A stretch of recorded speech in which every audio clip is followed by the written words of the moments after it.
Estamos ante un grupo de 12 hombres, simples en su origen pero destinados a cambiar el curso de la historia. No eran líderes, no eran eruditos, eran pescadores, cobradores de impuestos, hombres comunes que, al cruzar sus caminos con un hombre extraordinario, se convirtieron en testigos de los eventos más trascendentales que el mundo haya visto jamás. Cada uno de ellos, con sus propios misterios y secretos, guardaba una historia que pocos conocen. ¿Quiénes eran realmente? ¿Qué les llevó a seguir a Cristo hasta el final, incluso cuando sabían que su camino estaba lleno de peligro y traición? De sus nombres, algunos han sido grabados en los anales de la fe, pero otros permanecen en las sombras, casi olvidados. Hoy vamos a desvelar esos enigmas. Acompáñame en un viaje por las vidas de estos 12 hombres, cuyas decisiones y destinos están rodeados de preguntas que, hasta el día de hoy, siguen sin respuesta. Simón Pedro, el pescador de Galilea, ocupa un lugar destacado en la historia del cristianismo, no solo por haber sido uno de los apóstoles más cercanos a Jesús, sino por su transformación personal a lo largo de los evangelios. Su nombre original era Simón, pero Cristo lo renombró Pedro, que significa piedra o roca. Este cambio de nombre no fue meramente simbólico, reflejaba la intención de Cristo de que Pedro se convirtiera en el cimiento sobre el cual se edificaría su iglesia. El primer encuentro de Pedro con Jesús es fundamental. Los evangelios narran que Pedro y su hermano Andrés, ambos pescadores, estaban lanzando las redes al mar cuando Jesús los llamó, prometiéndoles que en lugar de peces serían pescadores de hombres. Fue una llamada directa, personal, y sorprendentemente, Pedro dejó todo de inmediato. Dejar la red, su medio de vida, y seguir a alguien que apenas conocía, ya anticipaba la radicalidad de su fe, una fe que, sin embargo, sería probada y sacudida en numerosas ocasiones. Pedro no era un hombre formado en la ley ni en los escritos sagrados. No era un escriba, un fariseo o un miembro de la élite religiosa. Era un hombre común, un trabajador del mar, acostumbrado al esfuerzo físico, a la rudeza de la vida en Galilea. Sin embargo, es precisamente en esta sencillez donde se encuentra la clave de su importancia. Pedro representa al hombre ordinario, imperfecto y a la vez profundamente comprometido, cuya vida es transformada por completo por el llamado divino. A lo largo de los evangelios, Pedro es un hombre de acción, impulsivo y apasionado. Su fe ardiente lo lleva a hacer cosas extraordinarias, como cuando durante una tormenta ve a Jesús caminar sobre las aguas. En su impetuosidad, Pedro también se lanza al agua, pidiendo a Jesús que le ordene caminar hacia él. Durante unos breves segundos, Pedro desafía lo imposible y camina sobre las aguas, pero al sentir el viento y las olas, su fe tambalea y comienza a hundirse. Jesús lo rescata, pero le dice: «Hombre de poca fe, ¿por qué dudaste?». Este episodio refleja no solo la intensa fe de Pedro, sino también su vulnerabilidad. Pedro creía, pero también dudaba, y en esos momentos de duda, vacilaba. Quizás el momento más simbólico de su relación con Cristo es la confesión en Cesarea de Filipo. En este pasaje, Jesús pregunta a sus discípulos quién cree la gente que es, y después de interrogar directamente: «¿Y vosotros quién decís que soy yo?». Pedro, sin vacilación, responde: «Tú eres el Cristo, el Hijo del Dios viviente».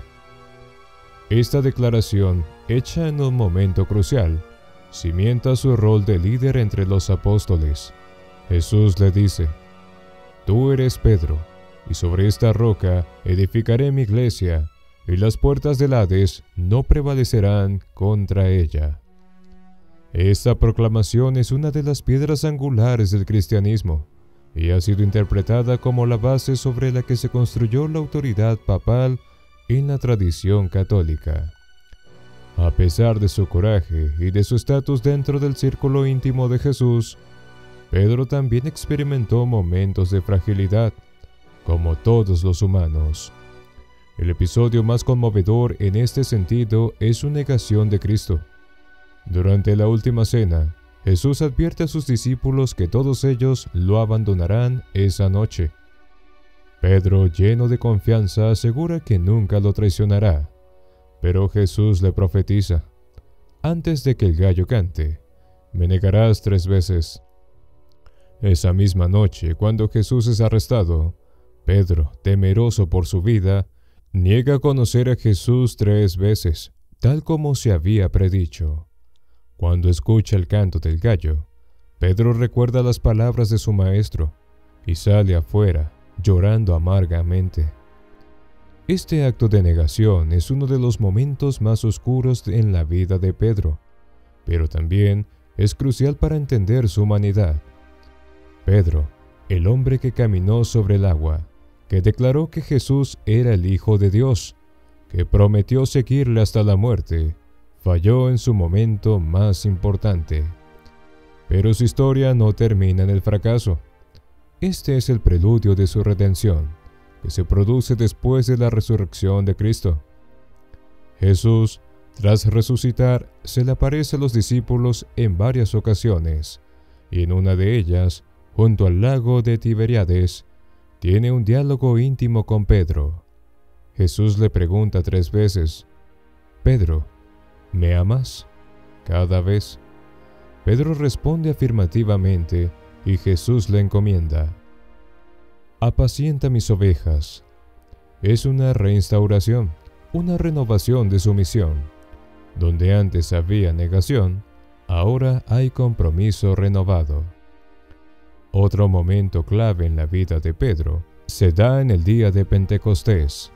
Los apóstoles, reunidos en Jerusalén tras la ascensión de Cristo, reciben al Espíritu Santo. Pedro, lleno del poder del Espíritu, se levanta y pronuncia un discurso ante una multitud, proclamando que Jesús es el Mesías. Este sermón marca el inicio de la misión apostólica, y Pedro se convierte en el líder indiscutible de los cristianos en Jerusalén. A partir de este momento, su vida está dedicada a predicar el Evangelio y consolidar la naciente comunidad cristiana. En los primeros años del cristianismo, Pedro tiene un papel preeminente. Fue uno de los primeros en realizar milagros en nombre de Jesús, curando a un hombre cojo en la puerta hermosa del templo. Su liderazgo fue esencial en momentos de crisis, como el conflicto sobre si los gentiles debían cumplir la ley judía para convertirse al cristianismo.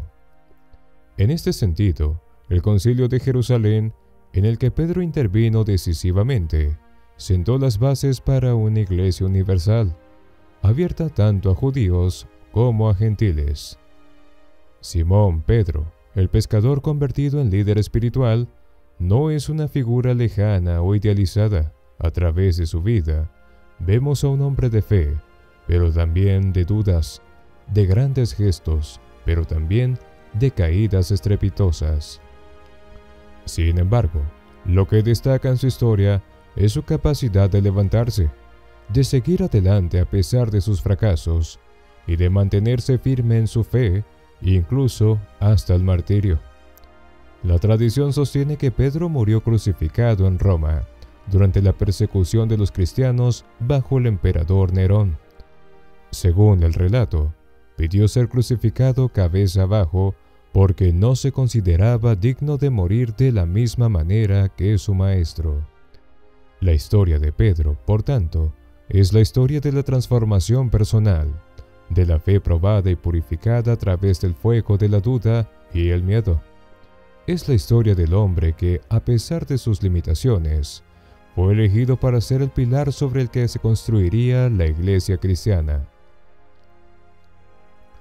Andrés, hermano de Simón Pedro, Es un apóstol que, aunque muchas veces permanece en la sombra de su célebre hermano, tiene un papel fundamental en la historia del cristianismo. Andrés, cuyo nombre proviene del griego Andreios, que significa varonil o valiente, fue el primer discípulo en seguir a Jesús, un detalle crucial que lo distingue de los demás apóstoles. De origen humilde, como pescador en las costas del mar de Galilea, Andrés se convierte en el puente que conecta a otros hombres con Jesús, su maestro.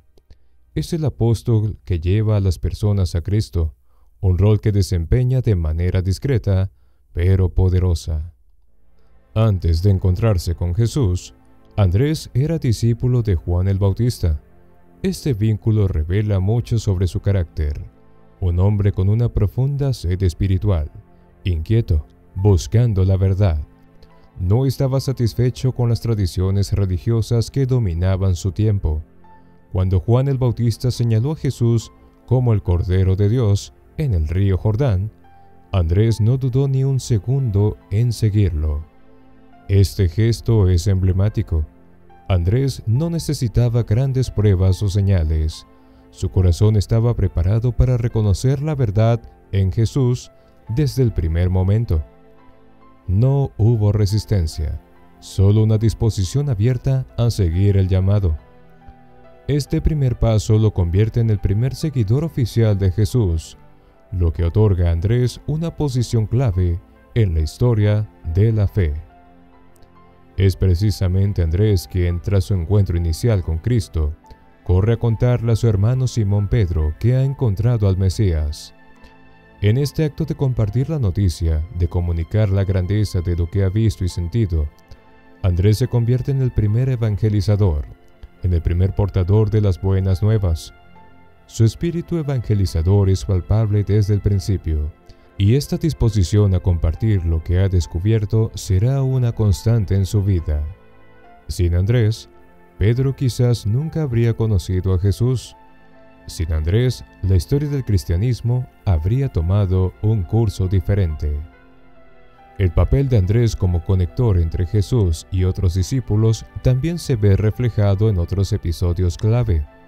Cuando Jesús realiza el milagro de la multiplicación de los panes y los peces, es Andrés quien identifica a un joven con 5 panes de cebada y 2 peces, presentándolo a Jesús. Esta escena, aparentemente sencilla, nos da una pista de la mirada atenta de Andrés. Mientras los otros discípulos quizás se mostraban perplejos ante la multitud hambrienta, Andrés ya estaba buscando una solución, incluso en lo más modesto. Su capacidad para ver más allá de lo evidente, para confiar en que incluso lo pequeño puede ser multiplicado por el poder de Jesús, nos habla de su fe y de su disposición a colaborar siempre en un segundo plano. Además, es interesante cómo Andrés parece tener un acceso especial a Jesús en momentos críticos. En una ocasión, cuando los griegos desean ver a Jesús, es Andrés junto con Felipe quien se convierte en el intermediario. Este rol de facilitador, de mediador entre aquellos que buscan y el Maestro, es una constante en la vida de Andrés. No es el apóstol que ocupa el centro del escenario, pero es el que siempre está ahí, acercando a otros a Jesús, construyendo puentes invisibles. Un detalle notable es que los evangelios sinópticos, Mateo, Marcos y Lucas, no dan demasiada información detallada sobre Andrés, más allá de su llamado y de su papel como hermano de Pedro. Sin embargo, el Evangelio de Juan, en varias ocasiones, ilumina su figura con más profundidad, mostrándolo en momentos cruciales de la misión de Cristo. Esta dualidad entre lo visible y lo invisible lo hace una figura intrigante. Andrés es a menudo descrito en los relatos evangélicos como alguien que trabaja en silencio, pero siempre cumpliendo un papel vital. En el relato del Nuevo Testamento, Andrés parece tener una naturaleza contemplativa y humilde. Aunque fue el primero en seguir a Jesús, nunca se muestra competitivo ni en busca de un lugar preeminente entre los discípulos. Su enfoque no está en la posición que ocupa, sino en llevar a otros hacia el encuentro con la verdad. De hecho, mientras Pedro es quien muchas veces habla y actúa de manera impulsiva, Andrés parece más sosegado, observador, pero igual de comprometido. Su humildad lo convierte en un modelo de discípulo que no busca gloria ni reconocimiento, sino que trabaja de manera invisible, asegurándose de que otros también encuentren el camino a Cristo. El contexto histórico en el que Andrés vivió también nos habla de la relevancia de su misión. Galilea, la región en la que él y su hermano vivieron, era un crisol de culturas y pueblos.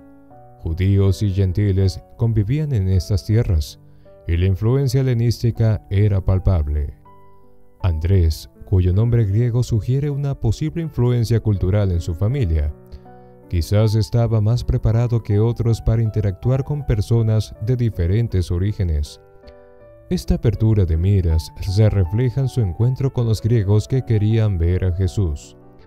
Andrés no dudó en actuar como intermediario, entendiendo que la misión de Cristo no estaba limitada a los judíos, sino que era universal. Este rasgo en su personalidad podría haberlo predispuesto a llevar el mensaje más allá de las fronteras de Israel. Las tradiciones cristianas posteriores nos ofrecen detalles adicionales sobre la vida de Andrés después de los evangelios, aunque estos relatos varían en función de las fuentes. Según algunas tradiciones, Andrés llevó el evangelio a tierras lejanas, como Grecia y Escitia, convirtiéndose así en uno de los primeros misioneros en propagar la fe cristiana fuera de las fronteras de Judea. Este papel misionero encaja bien con su carácter evangelizador, mostrado en los evangelios, siempre dispuesto a llevar la verdad a quienes la buscaban, sin importar el lugar o las circunstancias. Los textos apócrifos y las tradiciones de la iglesia primitiva pintan a Andrés como un evangelizador incansable, cruzando mares y atravesando tierras peligrosas para predicar el mensaje de Cristo. En el libro apócrifo de los Hechos de Andrés, se describe cómo predicó en varias regiones y cómo enfrentó persecuciones por su fe. Aunque no podemos saber con certeza cuánto de esto es histórico, sí nos proporciona una visión de cómo la figura de Andrés fue percibida en los primeros siglos del cristianismo.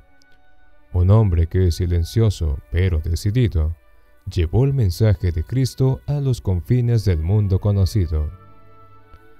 Andrés es, en última instancia, una figura que se mueve en los márgenes de la narrativa, pero que sin su presencia, la historia no habría sido la misma. En su humildad y en su constante disposición a llevar a otros hacia Cristo, encontramos un apóstol cuyo legado, aunque a menudo opacado por figuras más prominentes, sigue siendo esencial en la construcción de la comunidad cristiana. En cada gesto de Andrés hay una invitación a acercarse a buscar, a encontrar la verdad. Su vida es un testimonio silencioso, pero firme, del poder de la fe. Santiago el Mayor, hijo de Zebedeo y hermano de Juan, es uno de los apóstoles más fascinantes y enigmáticos de la tradición cristiana. A menudo se le presenta como un hombre impetuoso, valiente y lleno de celo, características que le granjearon un lugar destacado entre los discípulos más cercanos a Jesús. En los evangelios, Santiago forma parte de lo que podríamos llamar el círculo íntimo de Cristo, un grupo reducido compuesto por Pedro, Juan y él mismo. Este selecto grupo es testigo de momentos clave en la vida de Jesús, lo que subraya la importancia de Santiago en el relato cristiano. Santiago nació en Betsaida, una pequeña localidad pesquera a orillas del mar de Galilea, en el seno de una familia trabajadora. Su padre, Zebedeo, era pescador y su madre, Salomé, es mencionada en los evangelios como una seguidora de Jesús. Desde temprana edad, Santiago y su hermano Juan acompañaron a su padre en las faenas del mar, un oficio que requería fuerza, disciplina y resistencia. Es probable que estas cualidades moldearan el carácter decidido de Santiago, un rasgo que lo acompañaría durante su vida apostólica. El llamado de Santiago, como el de muchos otros apóstoles, ocurre de forma sencilla, pero llena de significado. Jesús lo encuentra junto a su hermano Juan, remendando redes con su padre. Es en ese preciso instante cuando el Maestro los llama, invitándolos a dejar las redes y convertirse en pescadores de hombres. Sin dudar, Santiago y Juan dejan a su padre y lo siguen. Este acto de desprendimiento y entrega total marcan el inicio de una aventura que llevará a Santiago por caminos desconocidos, enfrentando desafíos espirituales y personales de gran magnitud. Un rasgo distintivo de Santiago es su temperamento fogoso. Jesús, de hecho, apoda a Santiago y a su hermano Juan como Boanerges, que significa hijos del trueno. Este apodo no es casual, refleja la intensidad y la pasión que caracterizaban a estos dos hermanos. Uno de los episodios que mejor ilustra este carácter ardiente es el incidente en una aldea samaritana. Cuando Jesús y sus discípulos pasan por Samaria, los habitantes de una aldea se niegan a recibirlos, lo que provoca la ira de Santiago y Juan. Ambos, en un arrebato de celo, le piden a Jesús que haga descender fuego del cielo para destruir el pueblo. Jesús, sin embargo, los reprende, enseñándoles que su misión no es castigar, sino salvar. Este episodio revela tanto el ímpetu de Santiago como su necesidad de aprender el verdadero significado del discipulado, la compasión y el amor incondicional. Santiago también estuvo presente en momentos clave de la vida de Jesús, lo que refuerza su cercanía con el Maestro. Uno de esos momentos es la transfiguración en el monte Tabor. Jesús lleva a Pedro, Juan y Santiago a una montaña, donde ante sus ojos se transfiguran un resplandor de gloria, hablando con Moisés y Elías. La visión de Jesús en su forma divina debió haber dejado una marca indeleble en el corazón de Santiago. Este evento, reservado solo para unos pocos, confirma que Santiago no era solo un seguidor, sino un testigo privilegiado de la revelación divina. Otro momento decisivo en la vida de Santiago es su presencia en el jardín del Getsemaní, poco antes de la crucifixión de Jesús. Una vez más, solo 3 discípulos son llamados a acompañar a Jesús en su momento de angustia. Santiago, junto con Pedro y Juan, se retira con el Maestro a orar en la intimidad del huerto. Es aquí donde Jesús les pide que permanezcan vigilantes, mientras él se enfrenta a la sombra de la muerte que se aproxima. Sin embargo, como los otros, Santiago cae presa del sueño, incapaz de mantenerse despierto en esa hora crítica. Este momento de debilidad humana, de fragilidad frente al dolor y el cansancio, nos muestra el lado más vulnerable de Santiago, recordándonos que, aunque era un hombre de gran celo, también era un ser humano con limitaciones.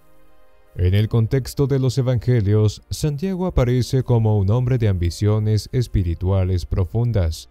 Junto con su hermano Juan, llega a pedirle a Jesús un lugar de honor en su reino.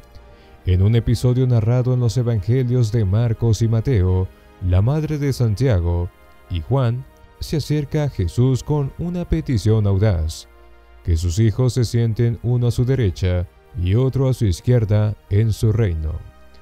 Esta solicitud, que probablemente refleja las expectativas mesiánicas que Santiago y su familia tenían sobre Jesús, provocan la indignación de los demás discípulos.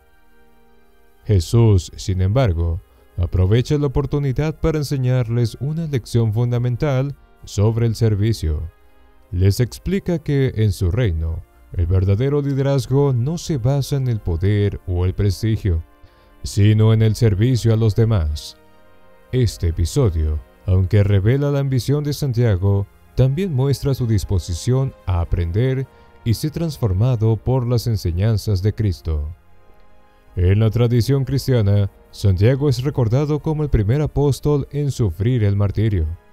Según el libro de los Hechos de los Apóstoles, Santiago fue ejecutado por orden del rey Herodes Agripa I, convirtiéndose así en el primer mártir entre los 12. Aunque el relato de su muerte es breve, su sacrificio adquiere un significado profundo. Santiago, el fogoso hijo del trueno, terminó dando su vida por la causa que había abrazado desde el día en que dejó las redes en las costas de Galilea. Este martirio lo convierte en un testimonio vivo de la entrega total, un hombre dispuesto a seguir a Jesús hasta las últimas consecuencias. A lo largo de la historia, la figura de Santiago el Mayor ha adquirido una gran relevancia, especialmente en la tradición cristiana de España. Según una antigua leyenda, los restos de Santiago fueron llevados a la península ibérica, donde hoy descansan en la Catedral de Santiago de Compostela, un lugar de peregrinación de fama mundial. Aunque la historicidad de esta leyenda es objeto de debate, lo cierto es que el legado espiritual de Santiago ha trascendido fronteras, convirtiéndose en una figura emblemática del cristianismo europeo.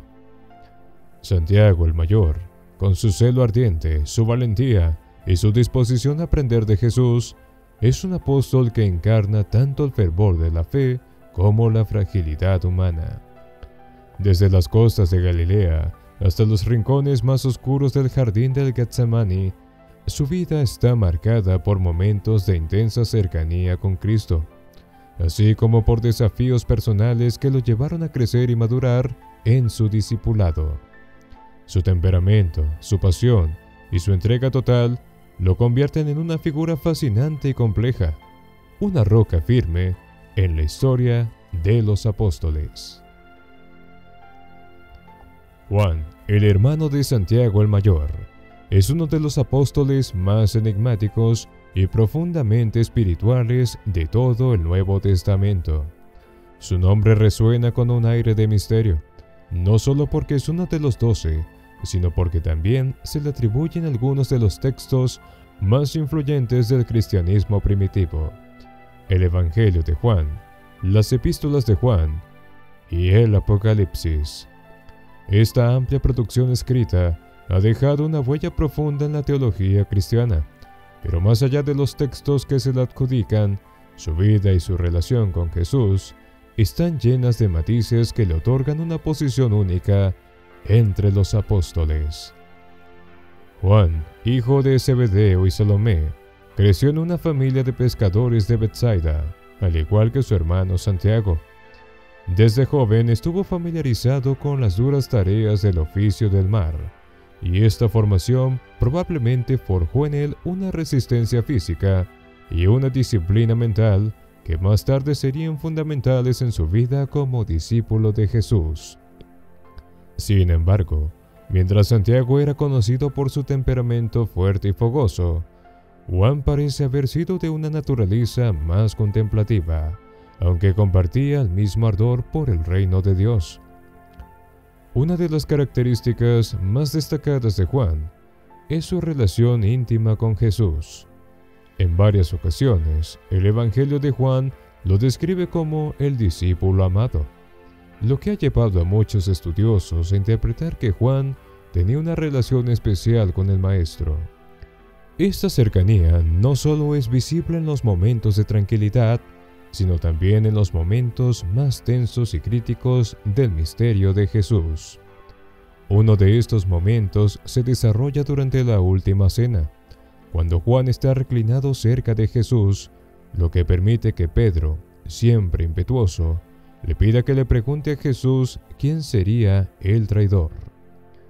Este pequeño detalle nos da una idea de la confianza que Jesús depositaba en Juan, al tenerlo tan cerca en uno de los episodios más tensos de los evangelios. Pero la cercanía de Juan con Jesús va más allá de la compañía física. El Evangelio de Juan, que tradicionalmente se le atribuye, muestra una profunda reflexión teológica y espiritual sobre la naturaleza de Jesús. En su prólogo, Juan no comienza con la genealogía o el nacimiento de Cristo, como hacen Mateo y Lucas, sino que introduce a Jesús desde una perspectiva cósmica. En el principio era el Verbo, y el Verbo estaba con Dios, y el Verbo era Dios. Este inicio majestuoso revela el alcance de la comprensión de Juan sobre Jesús, no solo como un hombre enviado por Dios, sino como el Logos divino, la encarnación del Verbo eterno. Esta visión profunda y trascendental muestra el carácter místico de Juan, un hombre que veía en Jesús algo más que un simple rabino o líder religioso. Es precisamente en los momentos más oscuros del misterio de Jesús donde Juan muestra su lealtad inquebrantable. Mientras otros discípulos, incluso los más cercanos, se dispersan y se esconden durante la crucifixión, Juan es el único que permanece junto a Jesús en el Gólgota, al pie de la cruz.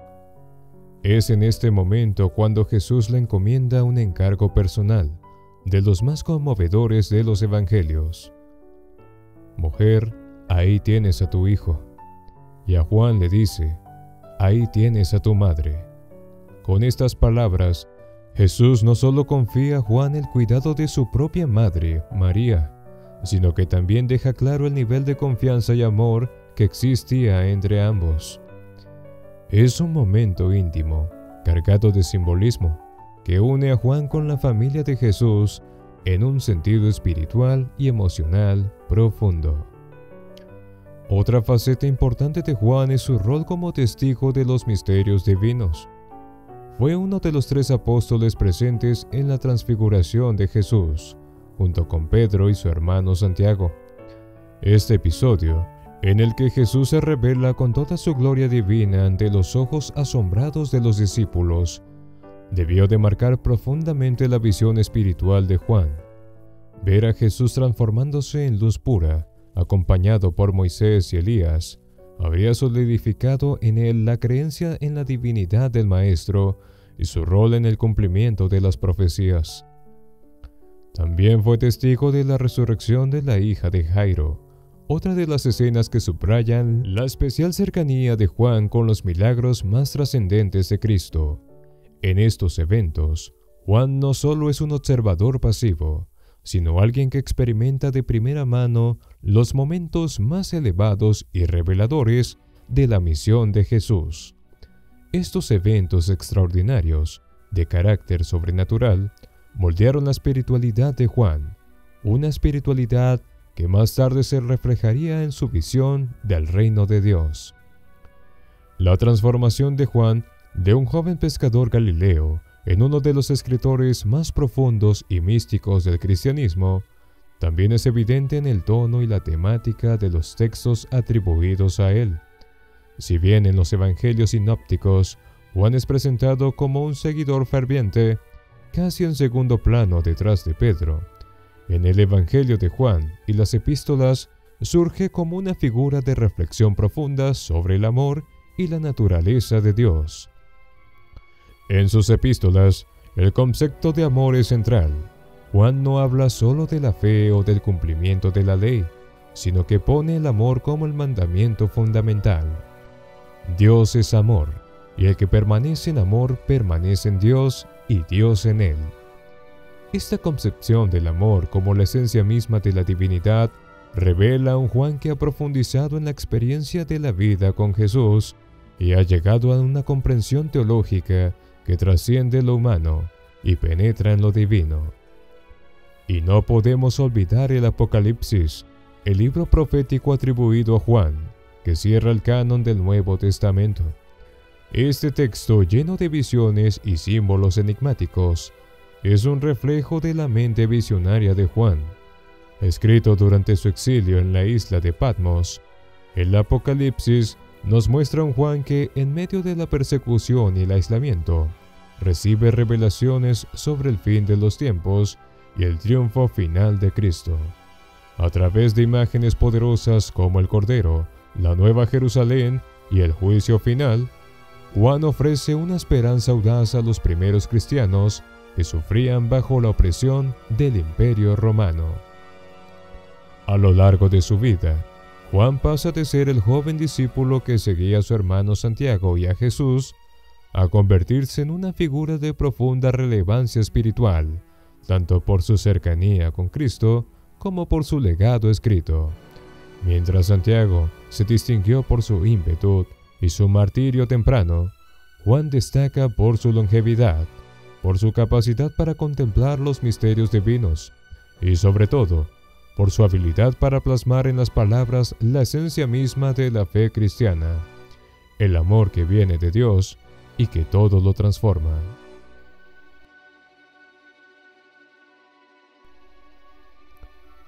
Felipe, uno de los 12 apóstoles, es una figura intrigante dentro de la narrativa evangélica. Su historia, a menudo eclipsada por la de otros apóstoles más prominentes, ofrece una perspectiva diferente sobre lo que significa ser discípulo de Cristo. A diferencia de Pedro o Juan, cuya relación con Jesús está marcada por momentos dramáticos o revelaciones místicas, Felipe es un hombre de preguntas, un buscador incansable de verdades, un intermediario entre lo humano y lo divino.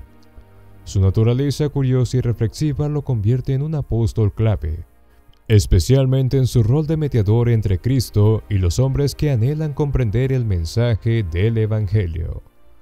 Originario de Betsaida, la misma ciudad que vio nacer a Pedro y Andrés, Felipe aparece por primera vez en el Evangelio de Juan, donde su encuentro con Jesús es narrado de manera directa. A diferencia de otros discípulos que son llevados a Jesús por amigos o familiares, es el propio Jesús quien se encuentra a Felipe y le extiende una invitación simple pero cargada de significado. Sígueme.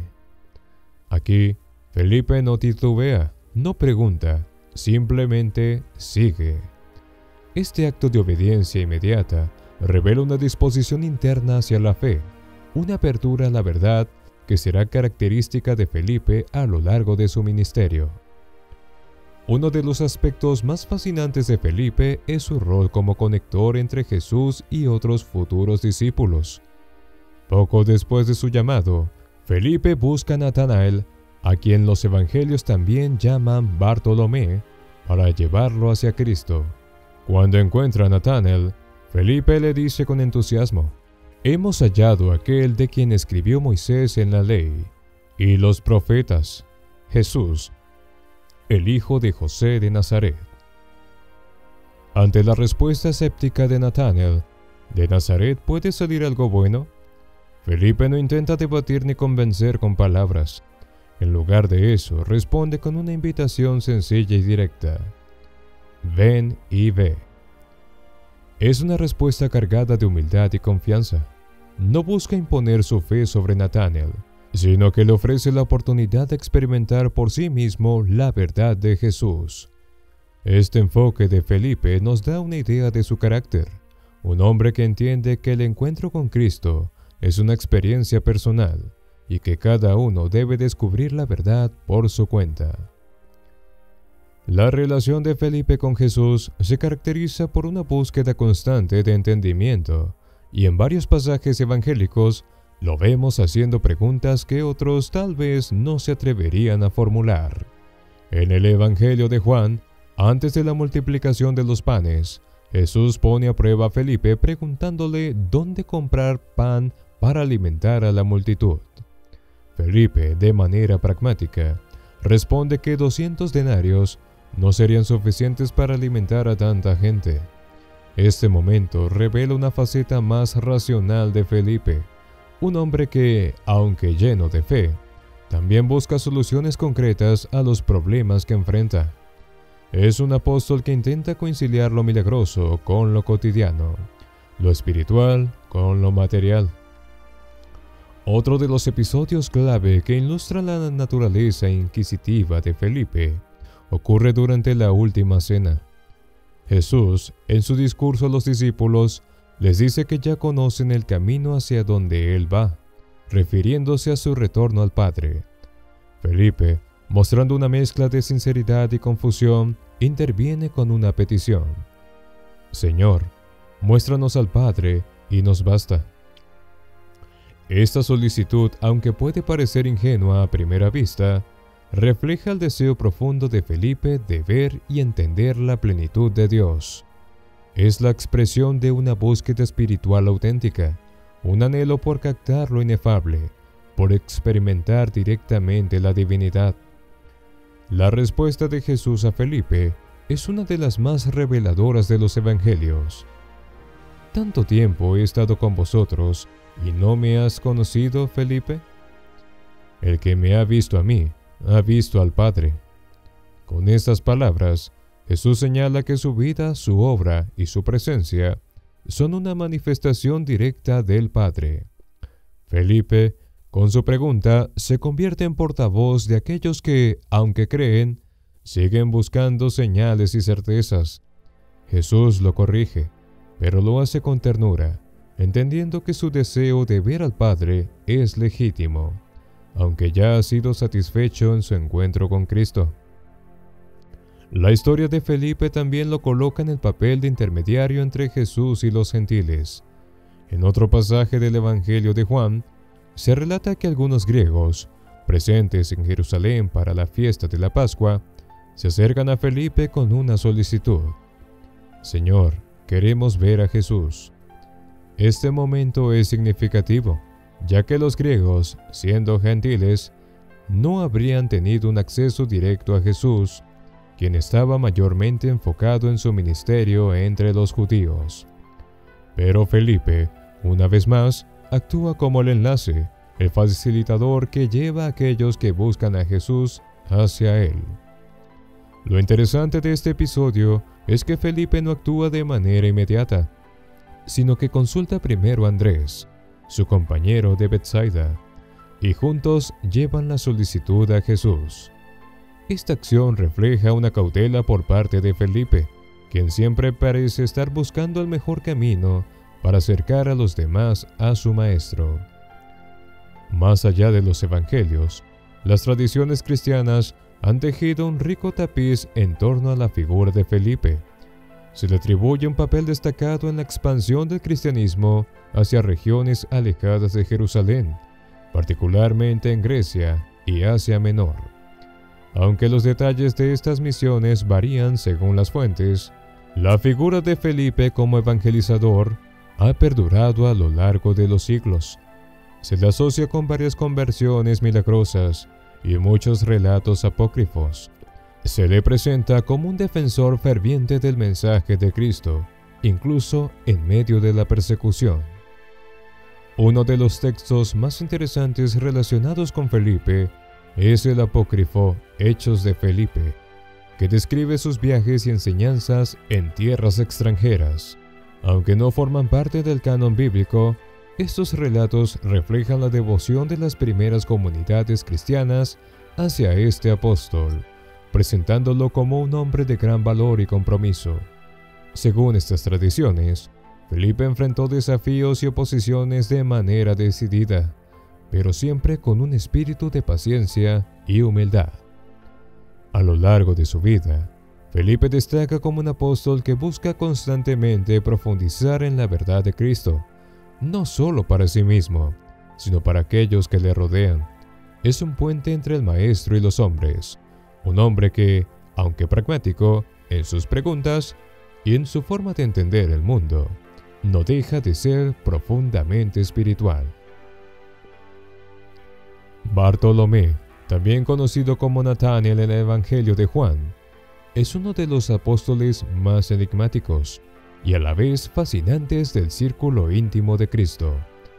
Aunque no ocupa el protagonismo en los evangelios como Pedro o Juan, la figura de Bartolomé está marcada por un encuentro profundo y directo con Jesús que nos revela una faceta única de este apóstol: la transparencia y la pureza de su corazón, cualidades que lo destacaron desde el primer instante.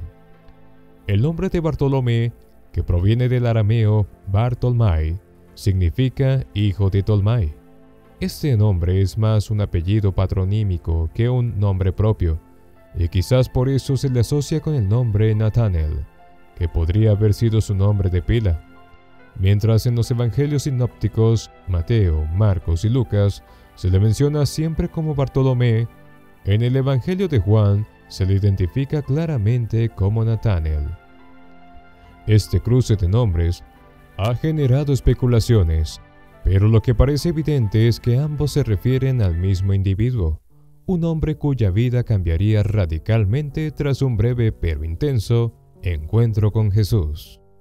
El primer y más revelador episodio sobre Bartolomé Nathanael lo encontramos en el Evangelio de Juan, cuando Felipe, uno de los primeros en ser llamados por Jesús, lo busca para compartir su descubrimiento. Hemos hallado a aquel de quien escribió Moisés en la ley y los profetas, Jesús, el hijo de José, de Nazaret. La reacción de Nathanael es directa y para algunos puede parecer algo desdeñosa. ¿De Nazaret puede salir algo bueno? Este comentario refleja no solo una desconfianza inicial, sino también la aguda conciencia que Nathanael tenía de las Escrituras y de la expectación mesiánica. Nazaret, un pequeño y casi irrelevante pueblo de Galilea, no era el lugar que uno esperaría para el surgimiento del Mesías, y la pregunta de Nathanael revela su escepticismo. Sin embargo, lo que podría haber sido una barrera para muchos no lo fue para Bartolomé. A pesar de su escepticismo inicial, accede a la invitación de Felipe y va al encuentro de Jesús. Y es en este encuentro donde su vida cambiaría para siempre. Cuando Jesús lo ve aproximarse, pronuncia una frase que lo define: «He aquí un verdadero israelita, en quien no hay engaño». Esta declaración de Jesús es sorprendente. No se basa en una observación superficial, sino que revela una comprensión profunda del carácter de Bartolomé. Es una afirmación que no solo despeja cualquier duda que él pudiera tener sobre Jesús, sino que también lo desnuda ante los ojos del Maestro. Jesús lo ve, no solo físicamente, sino en lo más profundo de su ser, y lo reconoce como alguien íntegro y auténtico, cualidades inusuales en un mundo lleno de hipocresía y falsedad. La reacción de Bartolomé ante esta declaración es inmediata. ¿De dónde me conoces? Jesús, en su respuesta, revela algo aún más misterioso. Antes que Felipe te llamara, cuando estabas debajo de la higuera, te vi. Esta simple frase encierra un enigma, ya que no sabemos exactamente qué hacía Bartolomé bajo la higuera, pero es evidente que para él, esta revelación es profundamente significativa. El conocimiento íntimo que Jesús muestra sobre Bartolomé, incluso antes de su primer encuentro, lo deja sin palabras y provoca en él una reacción de fe.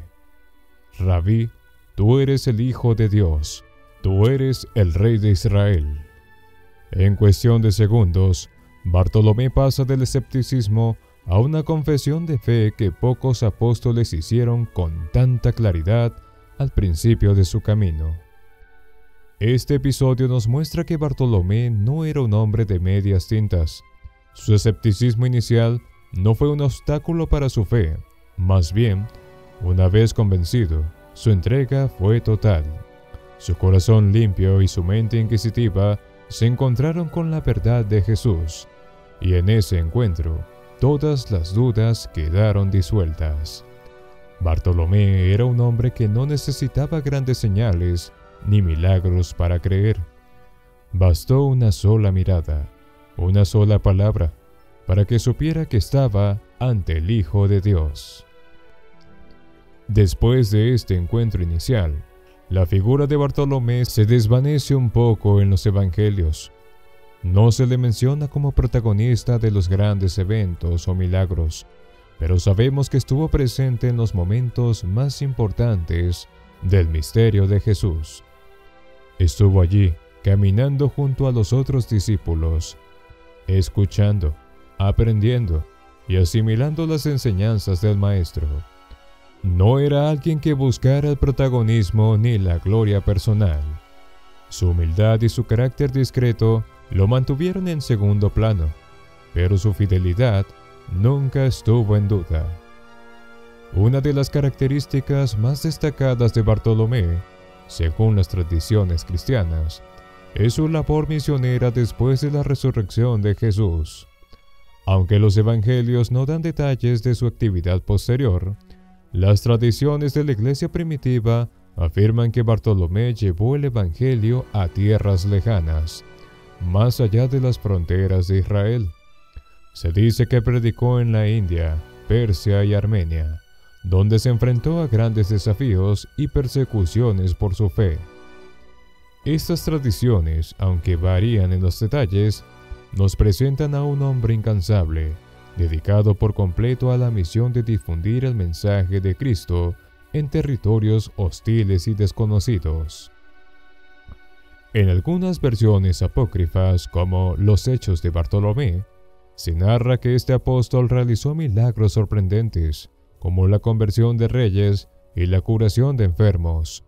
Sin embargo, lo que más resalta en estos relatos es la valentía de Bartolomé frente a las adversidades y su capacidad para mantener su fe a pesar de las persecuciones.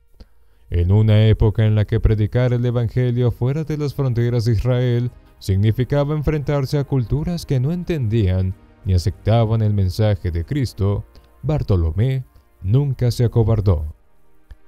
Es también importante destacar que, según varias tradiciones, Bartolomé sufrió un martirio especialmente cruel. Se dice que fue desollado vivo, una imagen aterradora que ha dejado una marca en la iconografía cristiana. A menudo se le representa con su piel en la mano, como símbolo de su martirio. Este final brutal, aunque desgarrador, refuerza la idea de que Bartolomé era un hombre cuya fe era inquebrantable, dispuesto a sacrificar todo, incluso su vida, por el evangelio que había abrazado con tanto fervor. En la figura de Bartolomé encontramos un apóstol que, aunque discreto en los relatos evangélicos, posee una espiritualidad profunda y una fe sólida. Su encuentro con Jesús nos revela que a veces la verdad no necesita grandes manifestaciones. Basta con un corazón limpio y una mente abierta para recibirla. Bartolomé, con su pureza y su humildad, es un recordatorio de que el verdadero discípulo no busca el reconocimiento, sino la verdad y la entrega total a la causa de Cristo. Tomás, el apóstol cuyo nombre ha quedado vinculado para siempre con la duda, es una figura fascinante en la historia del cristianismo. Llamado también Didimo, que significa gemelo en griego, Tomás es mucho más que el hombre que dudó. Su complejidad como apóstol se refleja en los pocos pero poderosos momentos en que los evangelios nos revelan su carácter, mostrándonos a un hombre profundamente humano, cuya duda se transforma en uno de los testimonios de fe más intensos de todo el Nuevo Testamento. Uno de los primeros momentos en que Tomás destaca en las Escrituras ocurre en el Evangelio de Juan, cuando Jesús anuncia que va a Jerusalén, sabiendo que su vida está en peligro. Los discípulos, conscientes de que los líderes judíos ya están planeando su muerte, reaccionan con temor. Sin embargo, Tomás, con una mezcla de coraje y resignación, pronuncia una frase que resuena con fuerza: «Vayamos también nosotros para morir con él». Estas palabras no provienen de la boca de un hombre temeroso o vacilante, sino de alguien que, aunque consciente del peligro, está dispuesto a enfrentar la muerte junto a su maestro. Aquí, Tomás se presenta como un apóstol de valentía trágica, alguien que comprende las implicaciones del seguimiento de Cristo y aún así está decidido a continuar. Este episodio revela una primera faceta de Tomás, su disposición a acompañar a Jesús incluso en medio del peligro, sin esconder la sombría realidad que esto implica. No es el entusiasmo ardiente de Pedro, ni la comprensión profunda de Juan. Es un realismo crudo, que habla de su entendimiento de la mortalidad y el riesgo, pero también de su fidelidad a Jesús. En Tomás vemos a un hombre de acción, pero también de reflexión. Sus palabras están cargadas de un cierto fatalismo, como si ya comprendiera que el camino con Cristo no será fácil, pero es el único camino que vale la pena seguir. Sin embargo, el episodio por el que Tomás es más recordado ocurre tras la resurrección de Jesús, cuando el apóstol no estaba presente con los demás al momento de la primera aparición de Cristo resucitado. Al escuchar de sus compañeros que Jesús había vuelto de entre los muertos, Tomás expresa su escepticismo de manera clara. Si no veo en sus manos las señas de los clavos, y no pongo mi dedo en el lugar de los clavos, y pongo mi mano en su costado, no creeré. Este es un momento crucial, no solo en la vida de Tomás, sino en la historia de la fe cristiana. La duda de Tomás no es una duda superficial, sino una expresión de una mente racional que necesita pruebas tangibles para creer en lo imposible. Muchos han considerado a Tomás como el apóstol incrédulo, pero su escepticismo tiene un matiz de honestidad que pocos se atreven a expresar. Tomás no niega la posibilidad de la resurrección, pero necesita experimentar la verdad de manera personal. No se conforma con el testimonio de los demás, necesita sentirlo por sí mismo. En esto, Tomás representa a aquellos que a lo largo de los siglos han luchado con la fe, aquellos que no se conforman con relatos ajenos, sino que buscan una experiencia directa de lo divino. Es, en muchos sentidos, el apóstol de la razón, el hombre que exige ver para creer, un eco de la lucha humana por entender lo incomprensible. 8 días después, Jesús vuelve a aparecer a los discípulos, y esta vez Tomás está presente. Jesús, con la ternura de un maestro que comprende las limitaciones de sus alumnos, se dirige directamente a él. «Trae tu dedo acá, y mira mis manos, y trae tu mano, y métela en mi costado, y no seas incrédulo, sino creyente». Estas palabras de Jesús no son una reprimenda, sino una invitación a Tomás para que deje atrás sus dudas y abrace la verdad con todo su ser. En este momento, Tomás no necesita tocar las heridas de Jesús, como había exigido antes. La presencia misma del Cristo resucitado es suficiente para que caiga de rodillas y pronuncie una de las declaraciones de fe más poderosas del Nuevo Testamento: «Señor mío y Dios mío». Este es el clímax de la vida espiritual de Tomás, el apóstol que exigió pruebas concretas, que se atrevió a dudar, se convierte en el primero en proclamar a Jesús no solo como Señor, sino como Dios. En este instante, Tomás trasciende su escepticismo y abraza una verdad que va más allá de lo que puede ver o tocar. Su fe, nacida de la duda, se convierte en un testimonio eterno de la posibilidad de creer, incluso para aquellos que, como él, buscan una experiencia más directa de lo divino. Después de este momento revelador, la figura de Tomás desaparece del relato evangélico. Sin embargo, las tradiciones cristianas, especialmente en las iglesias orientales, han preservado historias fascinantes sobre la misión de Tomás después de la resurrección de Cristo. Según la tradición, Tomás llevó el evangelio a tierras lejanas, especialmente a la India. Los relatos afirman que fue Tomás quien sembró la semilla del cristianismo en el sur de India, en la región de Kerala, donde hoy en día aún se encuentran comunidades cristianas que se consideran descendientes directos de la misión de este apóstol. Estos relatos, aunque llenos de detalles míticos y legendarios, refuerzan la imagen de Tomás como un hombre de coraje y acción. No se contentó con quedarse en Jerusalén o Judea. Llevó el mensaje de Cristo hasta los confines del mundo conocido, enfrentando persecuciones y desafíos inimaginables. La tradición cuenta que Tomás murió como mártir, atravesado por una lanza, un símbolo que resuena profundamente con su deseo original de tocar las heridas de Cristo. Así, La vida de Tomás se cierra de manera simbólica. El apóstol que dudó, que necesitó ver las heridas del Cristo resucitado, termina su vida sufriendo el mismo tipo de herida en su propio cuerpo, un testimonio final de su fe. Tomás, a pesar de su reputación como el apóstol incrédulo, es en realidad un ejemplo profundo de la naturaleza humana en su lucha por comprender y aceptar lo trascendental.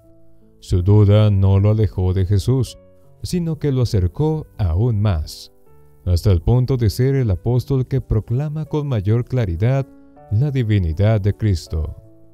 Tomás es el apóstol de aquellos que buscan, de aquellos que no se conforman con respuestas fáciles, sino que desean una experiencia auténtica de la verdad. Mateo, también llamado Levi, es uno de los apóstoles más interesantes y complejos dentro del grupo de los 12. Su origen y su profesión le otorgan una dimensión única que lo distingue del resto de los discípulos de Jesús. Antes de ser llamado a seguir al Maestro, Mateo era cobrador de impuestos, un publicano al servicio del Imperio Romano. Esa profesión, vista con profundo desprecio por sus compatriotas judíos, convierte a Mateo en una figura cargada de contradicciones, pero también de oportunidades de redención. En la historia de Mateo, vemos la transformación radical que se produce cuando la gracia divina alcanza incluso a aquellos que parecían estar irremediablemente perdidos. Los cobradores de impuestos en la época de Jesús eran personajes impopulares, por decirlo suavemente.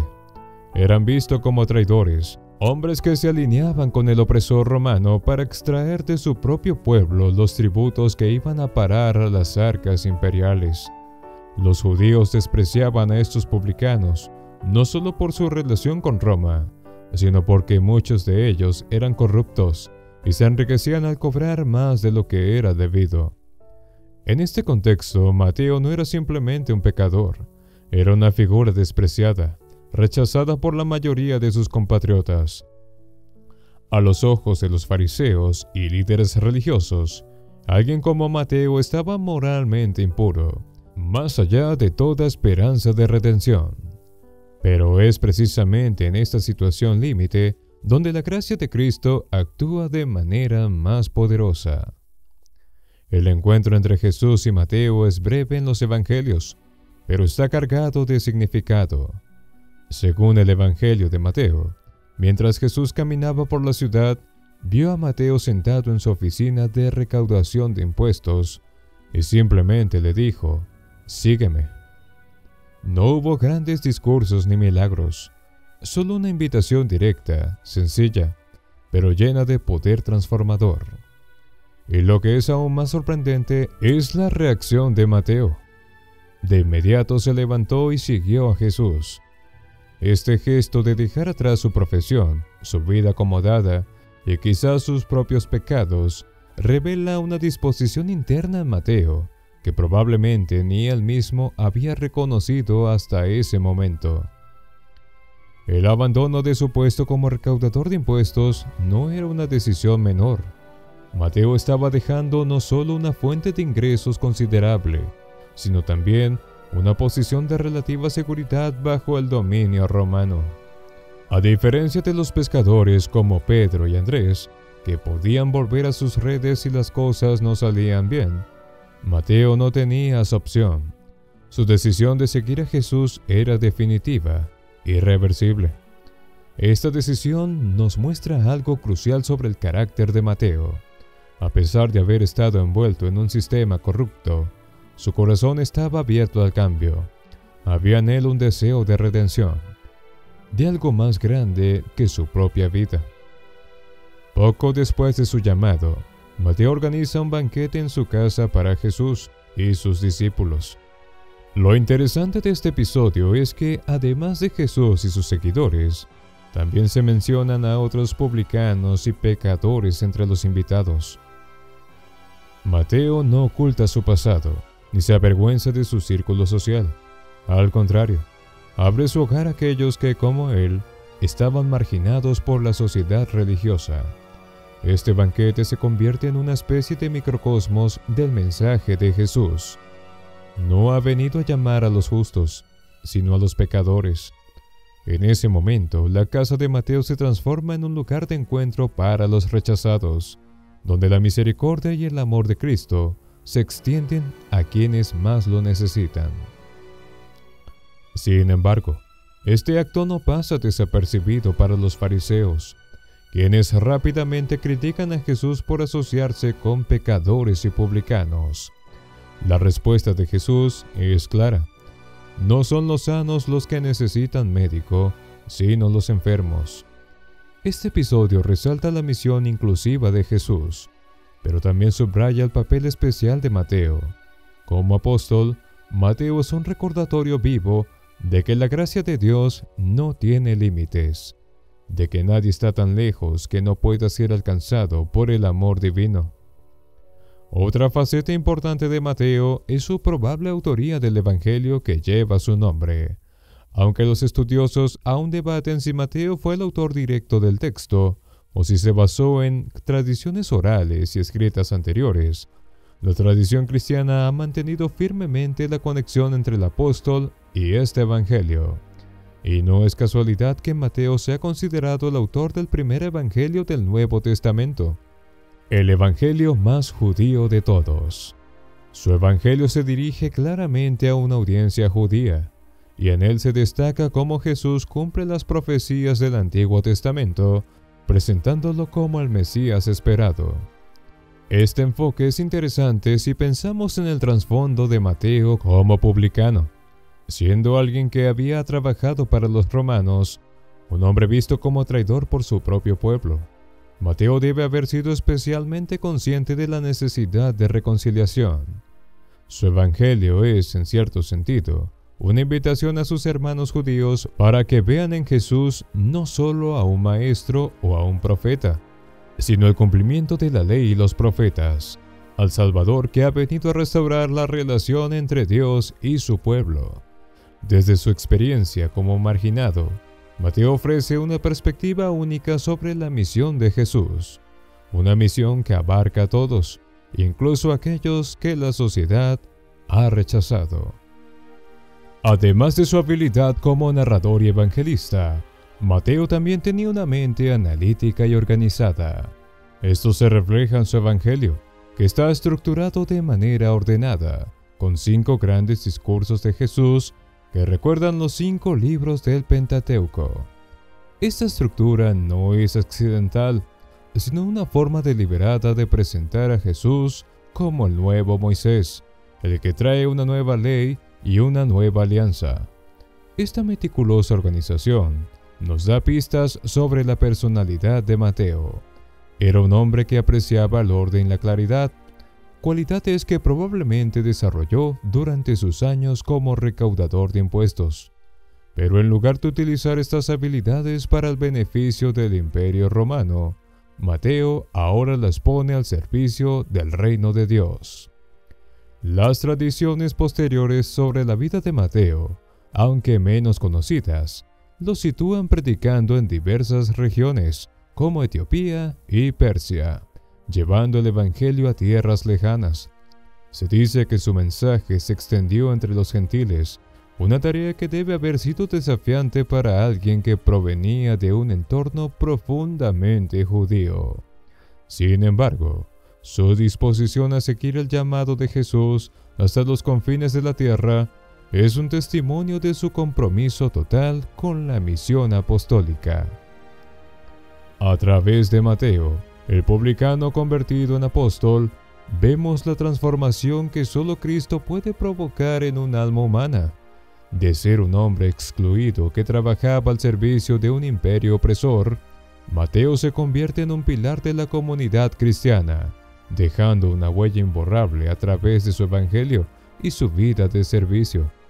Su historia es un recordatorio de que la llamada de Cristo no discrimina, y que aquellos que responden con fe, como lo hizo Mateo, pueden convertirse en instrumentos poderosos para el reino de Dios. Santiago el Menor, también conocido como Santiago, hijo de Alfeo, Es uno de los apóstoles cuya figura, aunque a menudo ensombrecida por otros más prominentes, encierra una importancia que se revela en el tejido profundo de la comunidad cristiana primitiva. A diferencia de su tocayo, Santiago el Mayor, hijo de Zebedeo, cuya personalidad y acciones están más detalladamente narradas en los evangelios, la figura de Santiago el Menor se presenta con discreción. No obstante, esa aparente falta de protagonismo no le resta trascendencia, pues su rol en la iglesia primitiva y las tradiciones que giran en torno a él muestran a un hombre de carácter firme y gran influencia en el nacimiento del cristianismo. Para entender a Santiago el Menor, es crucial distinguir su identidad dentro del grupo de los 12. Es mencionado como el hijo de Alfeo en los evangelios de Mateo, Marcos y Lucas, y es este parentesco el que lo diferencia de los otros Santiagos. El apodo El Menor no es necesariamente un comentario sobre su edad, sino que puede referirse a su estatura, o quizás a la menor visibilidad que tuvo en los relatos evangélicos en comparación con Santiago el Mayor. En cualquier caso, su carácter silencioso y su vida aparentemente más reservada lo colocan en un papel distinto, pero no menos significativo. Santiago el Menor es tradicionalmente identificado como el autor de la Epístola de Santiago en el Nuevo Testamento, un texto que destaca por su sabiduría práctica y su enfoque en la vida cristiana cotidiana.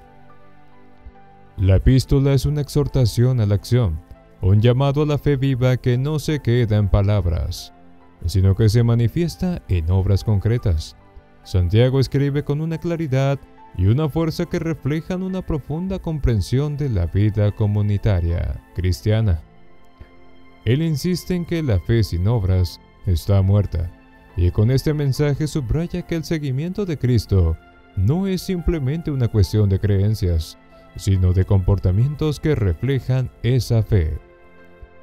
Uno de los temas recurrentes en la Epístola de Santiago es la preocupación por los pobres y oprimidos.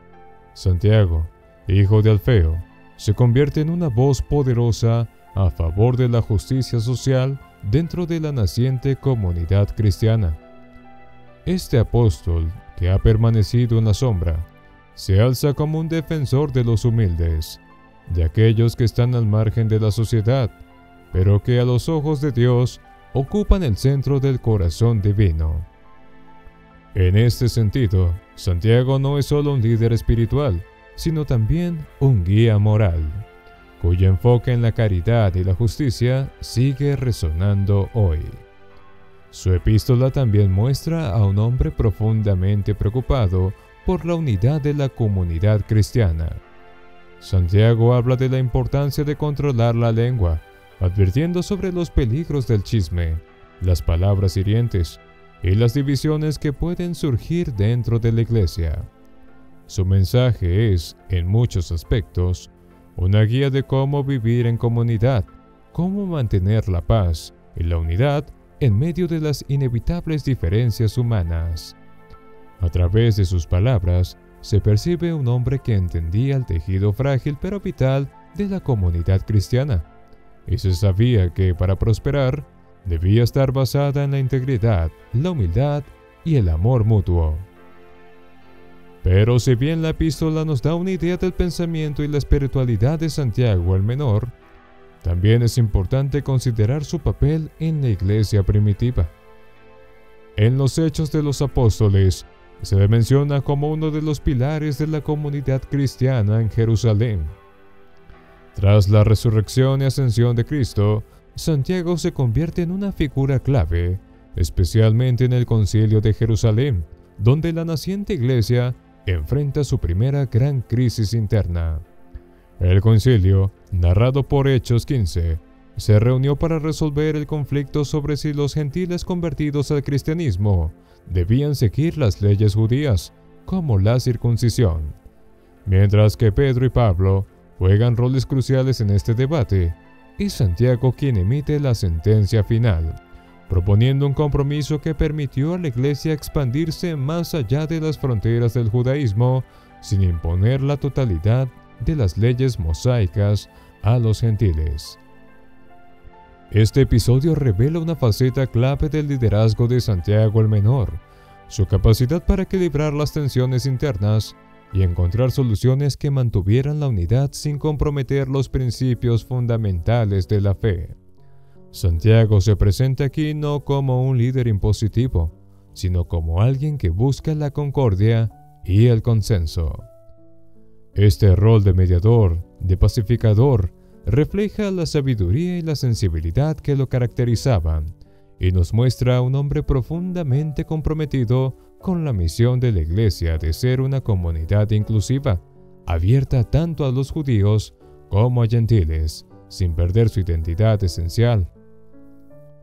Otro aspecto fascinante de Santiago el Menor es la tradición que lo asocia como uno de los primeros obispos de Jerusalén.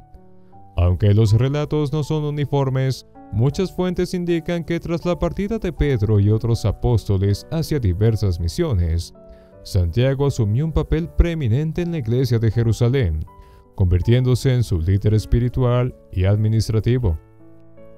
En este sentido, Santiago no solo fue un apóstol, sino un pastor, un guía que dirigió a la comunidad cristiana en uno de los momentos más críticos de su historia.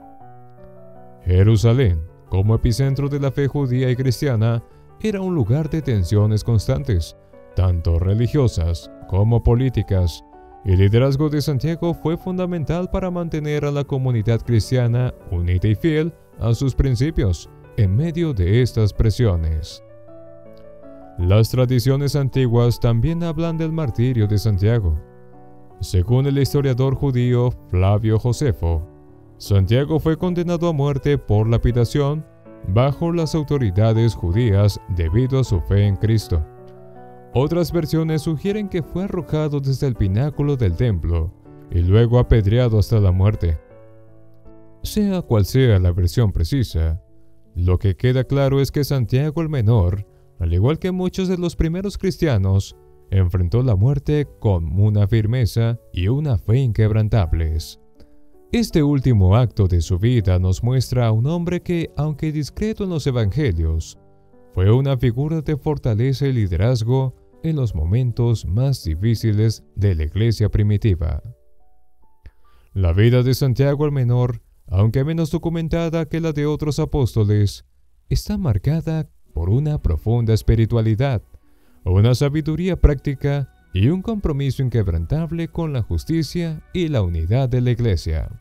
Su rol como líder de la comunidad cristiana en Jerusalén y su legado literario a través de la Epístola de Santiago nos muestran a un hombre cuya influencia fue mucho más allá de su nombre, dejándonos una enseñanza que perdura hasta nuestros días.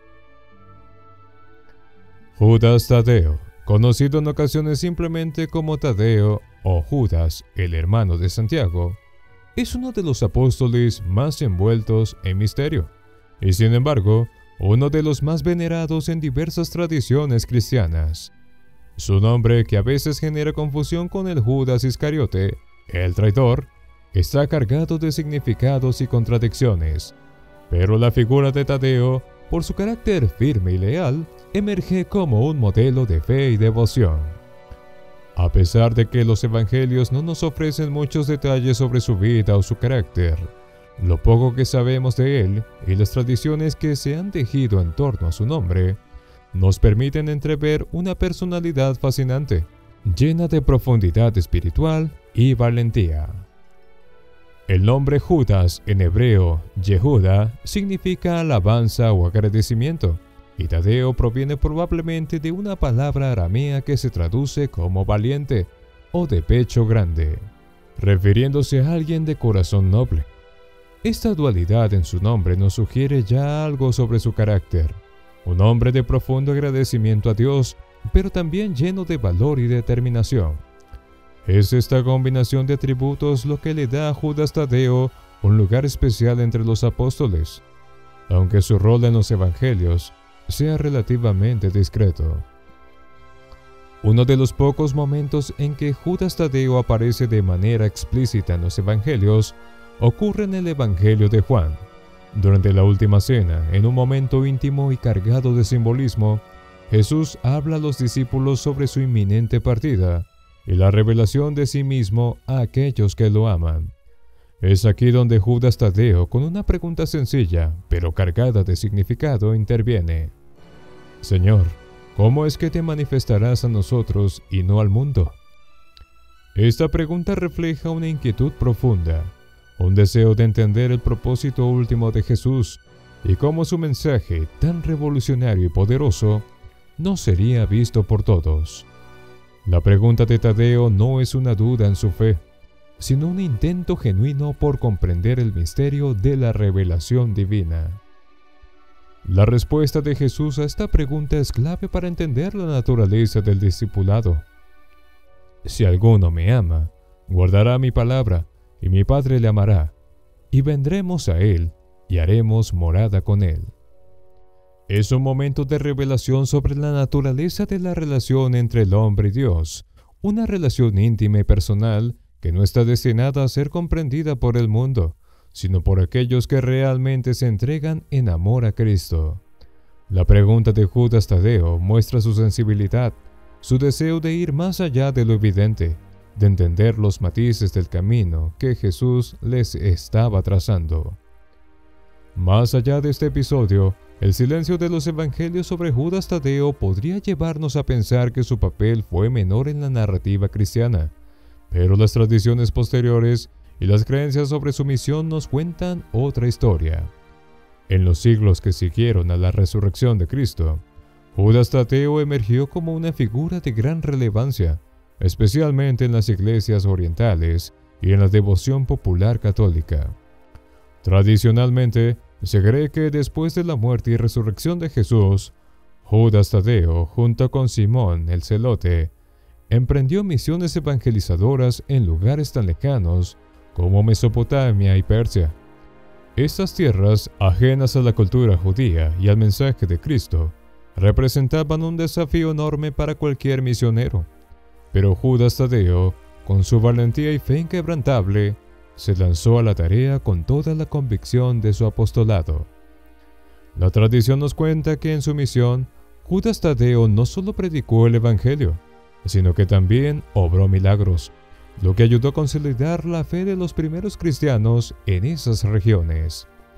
Uno de los relatos más conocidos es el de su encuentro con el rey Abgar de Edesa, quien, según la leyenda, estaba enfermo de lepra.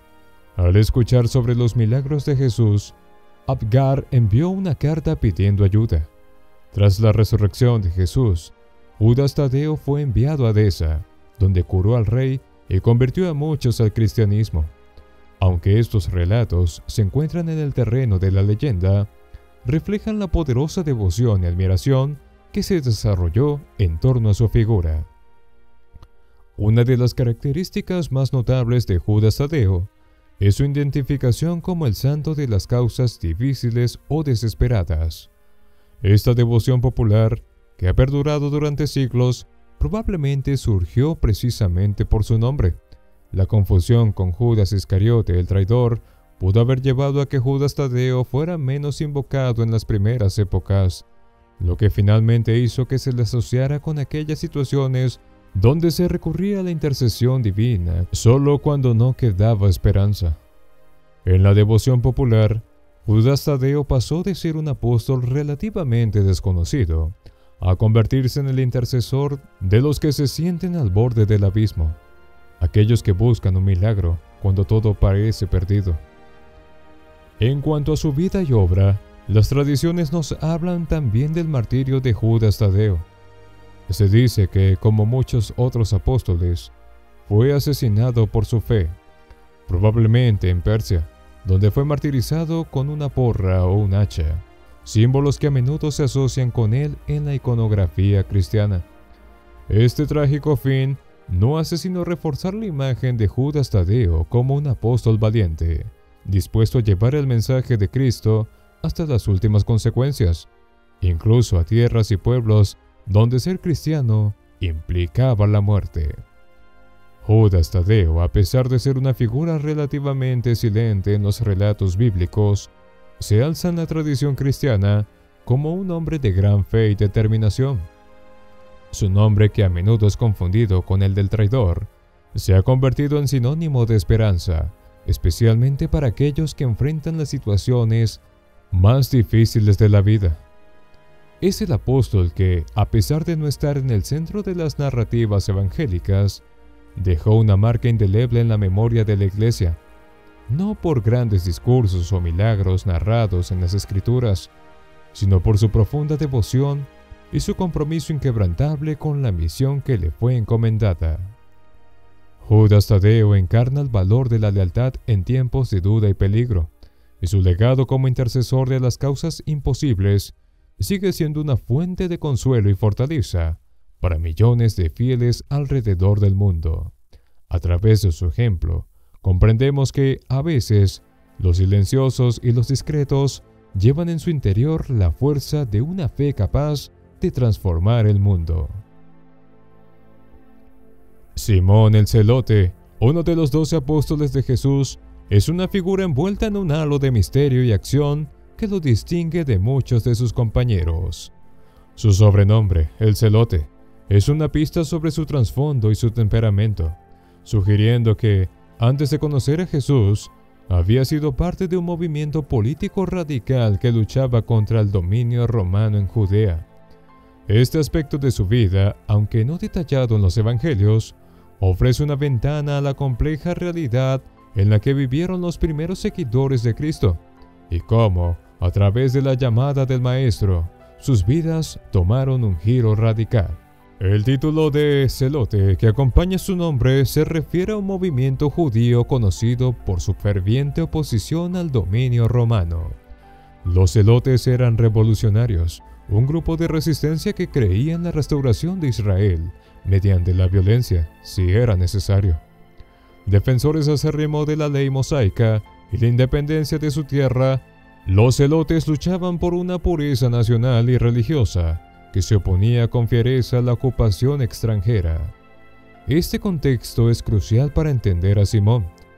Si efectivamente perteneció a este grupo antes de unirse a Jesús, su llamado como apóstol fue una transformación dramática, desde la lucha armada por la libertad política hasta la misión pacífica de predicar el reino de Dios. La decisión de Simón de seguir a Jesús no fue simplemente un cambio de profesión, sino un abandono de la violencia y de una causa que, para muchos judíos de la época, era sagrada. La conversión de Simón es, en cierto sentido, una rendición de sus armas, un acto de entrega total a una nueva visión del mundo. En lugar de empuñar la espada contra los romanos, Simón aceptó el llamado de Jesús a una batalla mucho más profunda, una lucha interna por la conversión del corazón y una misión externa de llevar la paz y el amor divino al mundo. Imagina a Simón, un hombre acostumbrado a vivir en las sombras, siempre alerta al peligro y listo para la acción, enfrentarse a un mensaje tan radical como el de Jesús: ama a tus enemigos. Este desafío en su forma de pensar debió ser monumental. Para alguien que había estado dispuesto a arriesgarlo todo por la independencia de Israel, la idea de que el reino de Dios no se lograra mediante la espada, sino mediante el amor, debió haber sido desconcertante y al mismo tiempo liberador.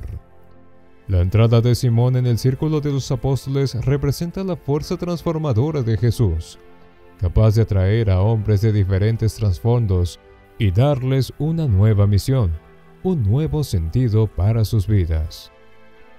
A pesar de su trasfondo revolucionario, Simón el Celote, una vez llamado por Cristo, parece haber adoptado la misión con el mismo fervor con el que habría luchado en sus días como celote. Aunque no se mencionan detalles de sus palabras o acciones específicas en los evangelios, su inclusión entre los 12 sugiere que Simón, con su ardor y pasión, desempeñó un papel importante en la comunidad de seguidores de Jesús. Como muchos de los otros apóstoles, Simón debió haber sido testigo de los milagros de Jesús, escuchando sus parábolas y presenciando las maravillas que marcaron el misterio de su Maestro. Una de las claves para entender la vida de Simón el Celote es su capacidad para transformar su celo por una causa nacionalista en un celo por el reino de Dios. Es importante señalar que la palabra celote no solo se refiere a su posible afiliación política, sino también a un rasgo de carácter.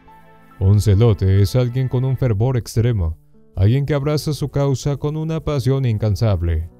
Al unirse a los apóstoles, Simón no abandonó este fervor, pero sí lo redirigió.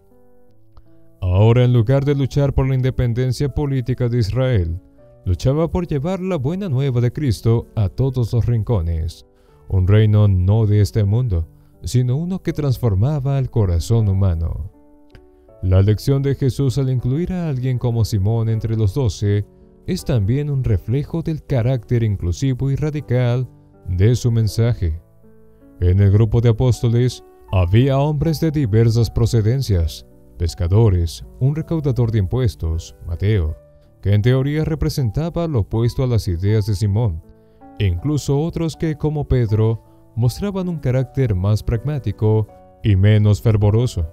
Sin embargo, Jesús vio en Simón algo que valía la pena, una cualidad que podría ser transformada y utilizada para el bien de su reino. Simón se convierte así en un testimonio viviente de que el llamado de Jesús no se limita a los piadosos o perfectos, sino que alcanza incluso a los más fervientes combatientes, transformando su lucha en una misión de amor y esperanza. Las tradiciones sobre Simón el Celote varían en cuanto a su destino posterior a la resurrección de Cristo, pero muchas coinciden en que, junto con Judas Tadeo, fue uno de los primeros apóstoles en llevar el mensaje del Evangelio fuera de las fronteras de Israel. Se dice que predicó en Egipto, Persia y Armenia, enfrentándose a numerosos peligros en su misión. Estas tierras, ajenas al mensaje de Cristo y profundamente arraigadas en sus propias tradiciones religiosas, representaban un reto monumental para cualquier predicador.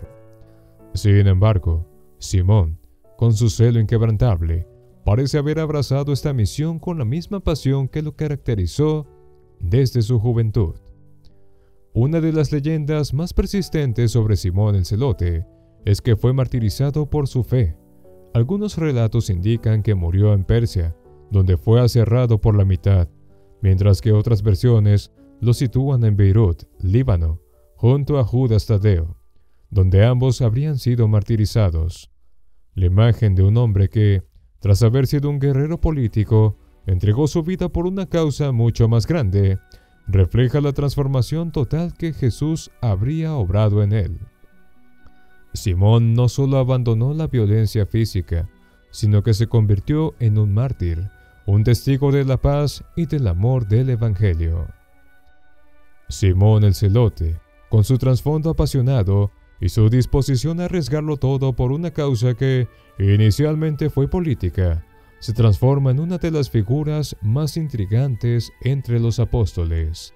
Su vida nos recuerda que el llamado de Cristo no está limitado por nuestras pasiones o convicciones previas.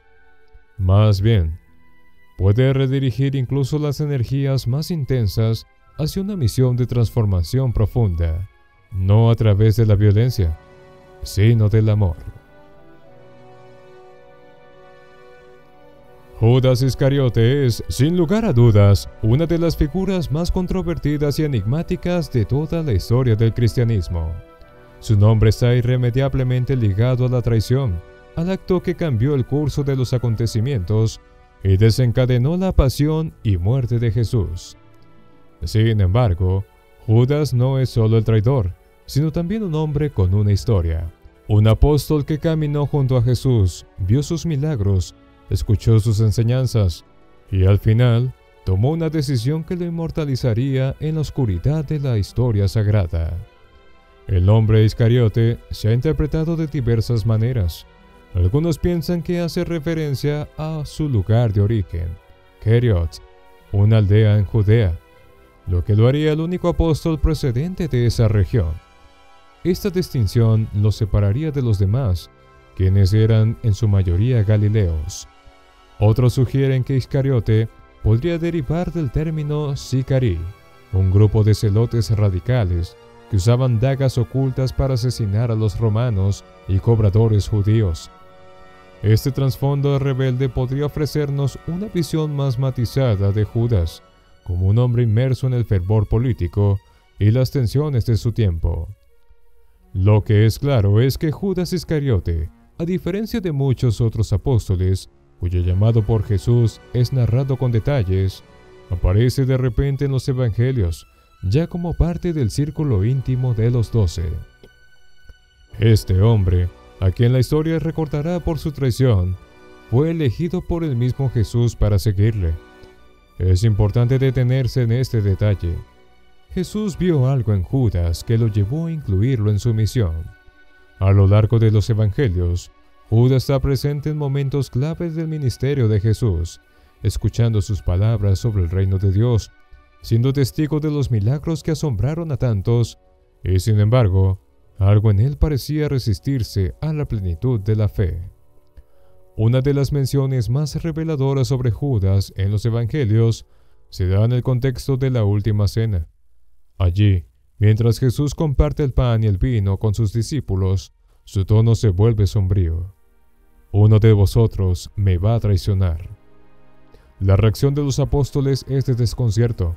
Cada uno se pregunta si será él el traidor. Pero cuando Jesús ofrece el pan mojado a Judas, el ambiente se carga de una tensión palpable. El apóstol toma el pan, y las escrituras nos dicen que Satanás entró en él. Esta frase, cargada de misterio y simbolismo, nos deja con más preguntas que respuestas. ¿Fue Judas un instrumento del mal desde el principio, o fue un hombre que en su debilidad cayó presa de una tentación irresistible? El acto de traición de Judas es conocido por todos. Por 30 piezas de plata, un precio irrisorio en términos económicos, Judas acuerda entregar a Jesús en manos de las autoridades. El motivo exacto de esta traición ha sido debatido durante siglos. Algunos sostienen que Judas se sintió decepcionado al ver que Jesús no cumpliría con las expectativas mesiánicas tradicionales de liberar a Israel del dominio romano. Otros sugieren que fue la avaricia lo que lo llevó a vender al maestro, o quizá una mezcla de frustración, desilusión y codicia. Sea cual sea el motivo, Judas parece haber pensado que, de alguna manera, estaba precipitando los acontecimientos que llevarían a una resolución final. El momento de la traición en el huerto del Getsemaní es uno de los más dramáticos y simbólicos de los evangelios. Judas llega acompañado por una turba armada, y en la oscuridad de la noche se acerca a Jesús para besarlo. El gesto que indicaría a los soldados quién debían arrestar. Este beso, que en cualquier otro contexto habría sido un acto de cercanía y afecto, se convierte en el emblema de la traición más profunda. La ironía de este acto es devastadora. El amor, representado por el beso, se transforma en el vehículo de la entrega y la muerte. Lo que sigue después de la traición de Judas es igualmente intrigante. Los evangelios nos cuentan que, tras la condena de Jesús, Judas, al ver el destino que su maestro enfrentaba, se llenó de remordimiento. Devuelve las 30 piezas de plata a los sacerdotes, quienes en un acto de fría indiferencia le responden: ¿qué nos importa? Allá tú. Aquí se despliega ante nosotros un Judas ya no solo traidor, sino también desesperado. El peso de su culpa lo abruma de tal manera que, incapaz de soportarlo, decide quitarse la vida. Se ahorca dejando atrás de sí una vida marcada por la tragedia y la traición. Pero hay algo más en la figura de Judas Iscariote que va más allá de su traición y su muerte. En él se encapsulan algunas de las preguntas más profundas sobre la naturaleza humana, la fe y la libertad.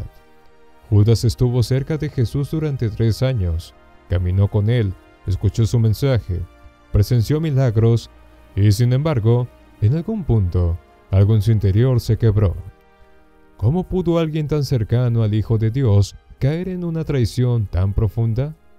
¿Fue una cuestión de destino o fue un acto consciente de libre albedrío? La figura de Judas ha generado una enorme cantidad de interpretaciones a lo largo de la historia. Algunos lo ven como una víctima de fuerzas más grandes que él, un peón en el drama cósmico del bien y del mal. Otros lo consideran el arquetipo de la traición, alguien cuya elección fue deliberada y quien, a pesar de todo lo que había visto y oído, decidió alejarse del camino de la fe. En cualquier caso, Judas representa la complejidad del alma humana, capaz de una cercanía profunda con lo divino y al mismo tiempo susceptible de caer en las tinieblas. Al final, Judas Iscariote no puede ser reducido a una simple figura malvada. Su historia es más que la de un traidor. Es la historia de un hombre que tuvo en sus manos el mayor de los tesoros y lo dejó escapar. La humanidad de Judas, su fragilidad, sus dudas, sus errores, nos recuerdan que incluso quienes parecen estar más cerca de la luz pueden sucumbir a las sombras. Los 12 apóstoles, hombres comunes llamados a una misión extraordinaria, nos dejaron un legado de fe, sacrificio y transformación. A través de sus vidas, comprendemos que cada camino lleno de aciertos y caídas es parte del gran relato de redención que trasciende el tiempo y la historia.